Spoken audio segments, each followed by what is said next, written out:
Good morning. It is morning time. It is not nighttime for once, right? I usually try to do these at the end of the day when I'm thinking about stuff, but man, I have been wiped out, people. Wow. Out there hustling every day and like everything seems to be going smooth. The next thing you know, like 3 different deals have 3 different emergencies. So hopefully if you buy or sell real estate, you use me. But today, wanted to talk about appraisals. I've done this before. I said that, appraisal woes. I've done a video before about it, but in this market, it's happening more than ever because the supply is low and the demand is high, and we have it, and that's just driving prices up. And so what's been happening is I sold one house for $256. It was listed for $249, and we had multiple offers. And when the appraisal came in, it came in at $248, and we had it sold at $256. Okay, so right now we have been seeing more people waiving. My dog is being very demanding right now. You see people waiving the appraisal, like they're saying it doesn't matter what it appraises at, I'm going to bring the extra cash to close. Well, a lot of people don't want to do that, and a lot of people simply can't do that because they don't know if they have enough cash to bring to close. So we have a form that's called an additional right to terminate. Okay, what that says is you can waive it, and let's say that property's $350,000, and you do the waiver. Let's say it comes in at $300,000. Well, now you bring an additional $50,000 cash to close. Okay. So, and people are doing it. They're like, I'm okay with that. I love this property. I know what my options are. The market's changed, and the chances of finding another home like this are slim, and I'll bring 50 grand to close because it's a better deal than the other options I've seen. Okay. Because they're confident in what they want. They're confident in value. Okay, then there's a partial waiver that says, okay, let's say in this case, once again, the property is selling for $350, and you say, okay, I'm going to do a partial waiver. As long as it appraises for $325, I'll bring $25,000 to close. But if it doesn't appraise for $325, then we're going to have a conversation. Either we decide that we cancel the contract, me or the seller, or both, right? Or we drop the price by the amount that the appraisal is short. So hypothetically, if the property sold for $350 and it appraises for $325, you bring an additional $25,000 to close that deal, right? Because there's competing offers, and there's no inventory, and it's a property that's better than the rest that you've seen. So you go, no problem. I'm going to bring that $25,000 on top of my down payment and closing costs, right? But if it appraises at, let's say, 300, right? Couple options again. You either drop the price to 300 and they bring in the $25,000 they agreed to, that would be above the appraisal cost. So at $300,000, you have $50,000 instead of $25,000 additional that the buyer's going to need to bring to close. Well, in this case, the buyer can say, well, I'll still bring that $25,000 extra, but I'm not bringing 50. And as a seller, you'd be wise to take that option. Let them bring the 25 to close, because if, that's what your property is worth, most likely, unless it was a really bad appraisal, which happens once in a while. But so as a seller, I had a seller say to me, because ours came in $28,000 low, we were maybe thinking about $10,000 to $15,000 lower than the sales price, but it was $28,000 lower, and it was really disappointing. But on the bright side, it was exactly what I had told him the house should sell for. And I had calculated the closing costs and the net sheet literally on spot within $50 to $100. So why was it so low? Well, in this market, something to understand, everybody's pushing the market. They're trying to see how far they can go, how much they can get, right? And I just saw a home yesterday. It was just really kind of gross. And they were asking so much for it. And they're like, oh yeah, they're not going to come down. And it needed, I mean, it was in rough shape. I mean, it wasn't, anyway, obviously the seller wants to make as much as they can. So the game is on my listing that I had listed for $319, and I'm like, I haven't done my hair. For $319 is they got an offer for $328, and the buyers were going to asking them for $6,000 in closing cost credits. And we said, okay, we're willing to do it, but do you have your cash to close if it doesn't appraise? Do you have the $6,000 that you're asking us for just in case it doesn't appraise? Because we were thinking it would appraise between $315 and $319 because the comparable homes like ours were about that price. And they said yes. So we said, okay. Well, why did it come in at $300,000? Well, the reason being is the market is changing quickly. So the good thing is I know my market, and I prepared the seller early on, and I said, your houses, we should list around $300,000. Let's calculate a sales price of $300,000. Okay.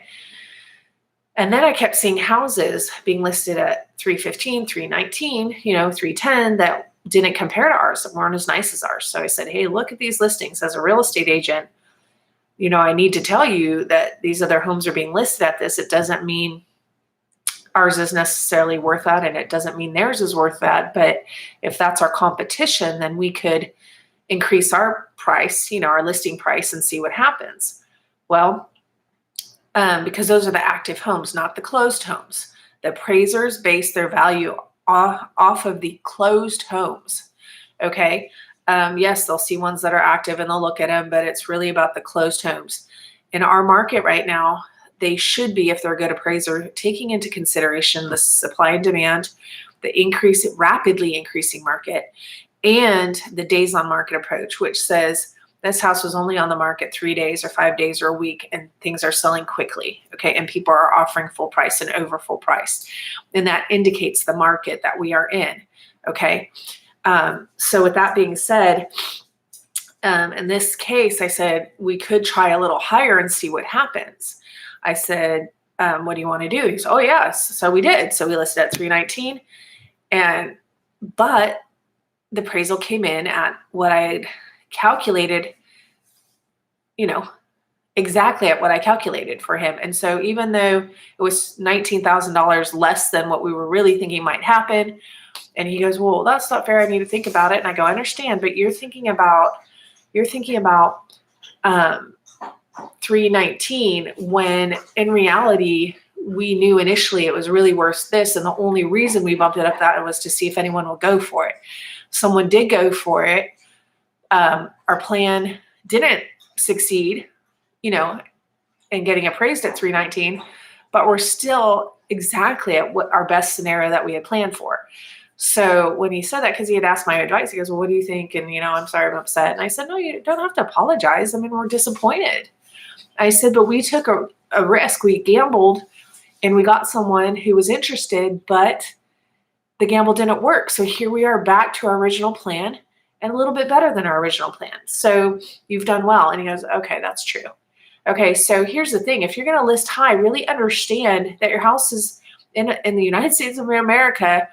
The appraisers are regulated so that we don't have some, which we do have a crazy market, but there's regulations to protect buyers from overspending on things that aren't worth it and then crashing later and hurting themselves more than they would if there was no regulation.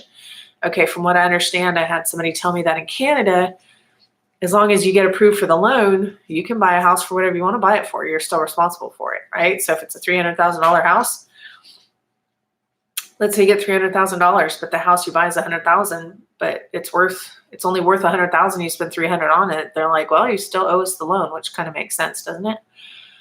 Okay, so appraisals as a seller, understand that when you have a VA appraisal or an FHA appraisal, if it doesn't come in where you want it,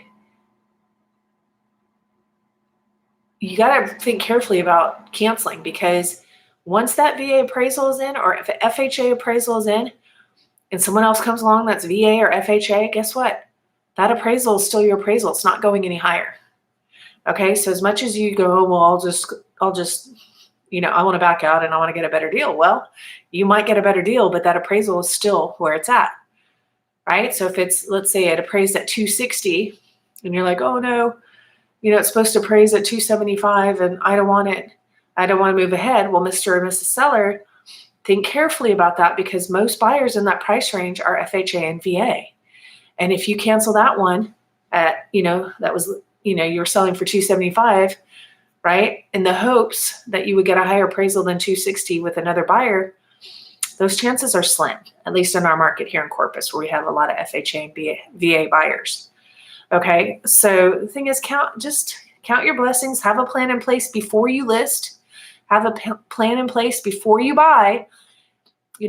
Sellers and buyers understand this. If a buyer is asking for closing credits from the seller, okay, then there's the chance that the house doesn't appraise. And the question is, does that buyer still need cash? Can they still close if they don't get cash from the seller? And if the answer is no, I tell my sellers that's risky. I don't know about that. Now, if it's obviously it's priced right and everything's safe and we know the appraisal's okay, then I go, okay, we're good. We'll be okay on that. But sometimes it's gray and it's like, that's really risky. Okay, so buyers, try to get your money in order so that you can make sure that you can cover your closing costs if necessary. I know that people like to save their cash, save it for after, for paint or furniture or fencing or whatever, and you don't want to use it all at closing and therefore you ask for closing costs. But sometimes you just got to be prepared to use it if the appraisal doesn't come in, especially in this market. Okay, so feel free to call me or text me if you need help, okay? And, my thing is, whether it's a very rapid, intense market like it is now or a regular market, it's good to have someone with experience who understands how to prepare you for different scenarios. Because depending on the house, depending on the buyer, I'm thinking of different scenarios that we're going to be facing, so that if we come across that scenario, we are like, yeah, we already knew about that. We already have a plan in place, right? I liken it to, athletes watching videos of their opponents, right? They're watching like the plan. They're like, we could do this, we could do that. If this happens, we'll do this. If this happens, we'll do that. And they know how to navigate like these plays, right? So I do that with both buyers and sellers before we move forward. Okay, this is what we're going to be aware of.